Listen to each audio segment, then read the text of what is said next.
علیکم. آج ہم سٹارٹ کریں گے پارٹ 301 کا لیکچر نمبر 3. ادھر ہم بات کریں گے وہ جو ایک 1857 میں وار ہوئی تھی، وار آف انڈیپینڈنس، جس کے بارے میں نے آپ کو لیکچر نمبر 1 میں بتایا تھا. برٹش مسلمانوں کو اس کا ذمہ دار ٹھہراتے تھے اور وہ اسی بات کا بدلہ مسلمانوں سے لے رہے تھے کہ انہوں نے وہاں پر ان کو دھوکہ دیا تھا اور ان کے اگینسٹ گئے تھے. تو یہ ساری چیزیں جو ہیں ہندوؤں کی ہوئی ہیں. انہوں نے ان کے دماغ میں یہ بات ڈالی تھی، ایک طرح سے سازش تھی جس کا بدلہ برٹش جو ہے وہ مسلمانوں سے لیتے آ رہے تھے.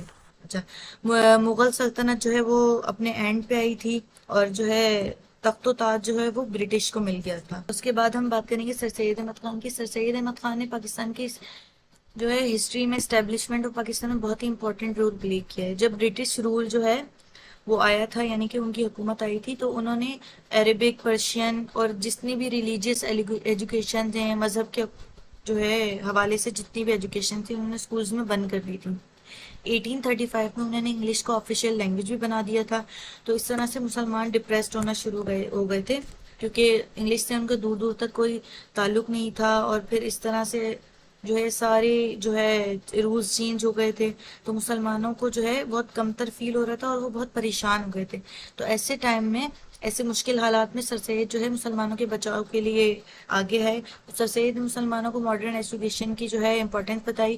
انہوں نے مسلمانوں کو جو ہے اور ان کے دماغ کو بدلنے کی کوشش کی، انہیں ماڈرن کرنے کی کوشش کی کہ ہم بغیر ماڈرن ایجوکیشن کے ان کا مقابلہ نہیں کر سکتے، ایک سیپریٹ کنٹری نہیں لے سکتے. یعنی کہ اس وقت تو خیر فریڈم پہ تھی کہ ہم فریڈم نہیں لے سکتے. حالی اور شبلی جو ہیں انہوں نے بھی علی گڑھ موومنٹ میں بہت امپورٹنٹ رول پلے کیا ہے. علی گڑھ موومنٹ جو ہے وہ سر سید احمد خان کی بہت ہی امپورٹنٹ تحریک ہے. اچھا، سر سید احمد خان کا سب سے امپورٹنٹ کام کیا تھا کہ وہ مسلمانوں کو جو ہے جدید ماڈرن جو ہے کلچر سے روشناس کرانا چاہ رہے تھے، ان کے طریقہ کار اور ان کی ساری چیزیں اس کے بارے میں بتانا چاہ رہے تھے. اسی لیے انہوں نے علی گڑھ جو ہے موومنٹ سٹارٹ کی. اچھا، علی گڑھ موومنٹ کے 2 فوری کام کیا تھے؟ ایک تو مسلمانوں کے بیچ میں جو ٹینشن اور پریشانی، خوف و ہراس سے پھیل چکا تھا، تو وہ ختم کرنا مسلمانوں اور برٹش کے درمیان، اور جو ہے مسلمانوں کو نئی جابس اور سہولیات سے روشناس کرانا. جو نئی گورنمنٹ نے جابس انٹروڈیوس کی تھی، سہولیات تھی، ان کے بارے میں بتانا. انہی سب کوششوں کی وجہ سے خوش قسمتی سے سر سید احمد خان نے بہت سے لوگوں کو، بہت سے سنسیئر فرینڈس تھے جنہیں اپنی طرف اٹریکٹ کر لیا تھا. ان میں بہت امپورٹنٹ نیمز ہیں جو یہاں پر مینشن ہیں. انہوں نے بہت کنٹریبیوشن کی تھی. اچھا، اس کے بعد سر سید احمد خان جو ہیں انہوں نے ایجوکیشنل موومنٹس بہت زیادہ چلائی تھی.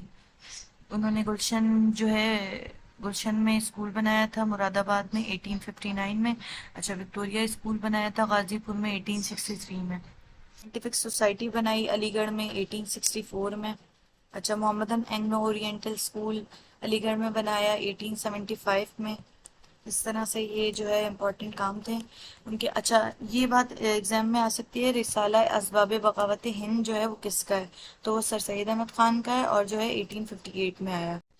جب ہندی اردو کنٹروورسی ہوئی تھی، تو اسی وقت سے سر سید احمد خان نے اپنے خدشات ظاہر کر دیے تھے کہ آگے جا کر ہندو اور مسلم جو ہے ساتھ نہیں رہنے والے.